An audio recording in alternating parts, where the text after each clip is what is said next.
Awesome stuff coming tomorrow. New machine should be here pretty soon. But I figured I'd throw a quick one on here right now, what I'm doing. And it's something I've ranted many years about.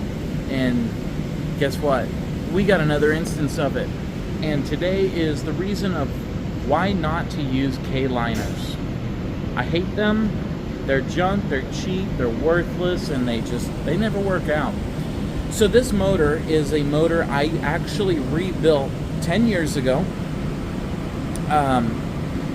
And this was back when I just could assemble a motor, but I didn't have the ability to machine anything.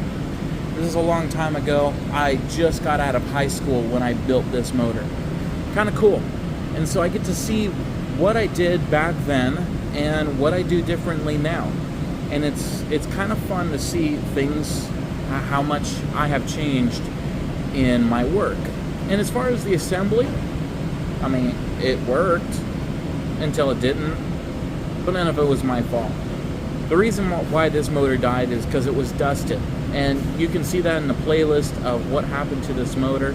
It's a Toyota 4P engine, Toyota 4P.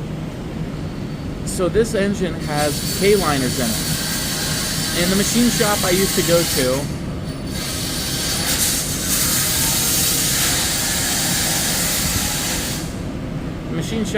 go to, would use K-liners, and we didn't like that, but what are you going to do? When your machine shop does that, you kind of have to go with it. Come on. So, here's my rant on why you don't want K-liners. So this motor was dusted, and meaning the air filter wasn't on right, and so then basically turns the sandpaper inside your engine and ruins everything. So our exhaust valve, if we put it in here, it's got a little bit of movement, but nothing concerning. That's pretty good. But since this is an original valve guide in here, so that's actually fantastic it's got a little wear, but not much. Now, since the rebuild, it's only maybe had 100 hours on it. Not very much at all. This one has a K-liner in it. And look at that movement. That is horrible. In every direction, it's just wore out. This one's actually worse. So tons of side-to-side movement.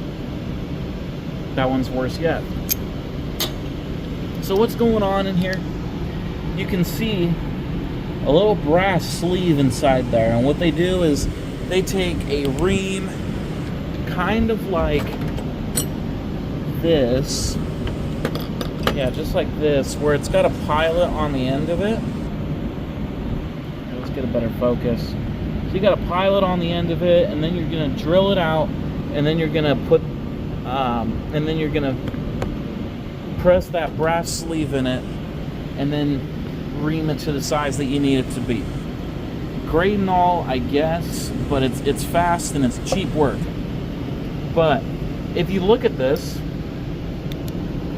it didn't need to be done, because if you see on the valve guide itself, these are removable guides. You've got these, so you can just use an air hammer, punch out the old ones, put in the new ones, and boom, you've got a good guide again. And so then what's that going to do is when you put those K-liners in, they're going to be sideways. So then when you go to cut your seat's going to be all cut sideways. The intake seats are shot. They're so sunken in from the dusting that I have to put in new seats. And it's just, it messes everything up. So, and then also what happens is, I've had this a couple of times where it gets so wobbled out, it actually breaks the valve hat.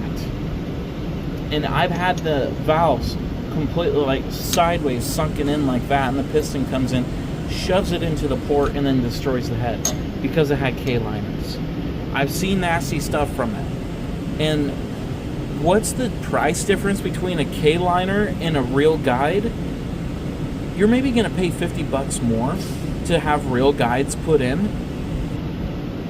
But if it lasts 5 times longer, because, I mean, look at this. Original guide. Cast iron, good. You put your intake in, and that's 100 hours. They don't last. So why would you save 50 bucks just to have it last like a quarter of the time? It makes no sense on why you should use them.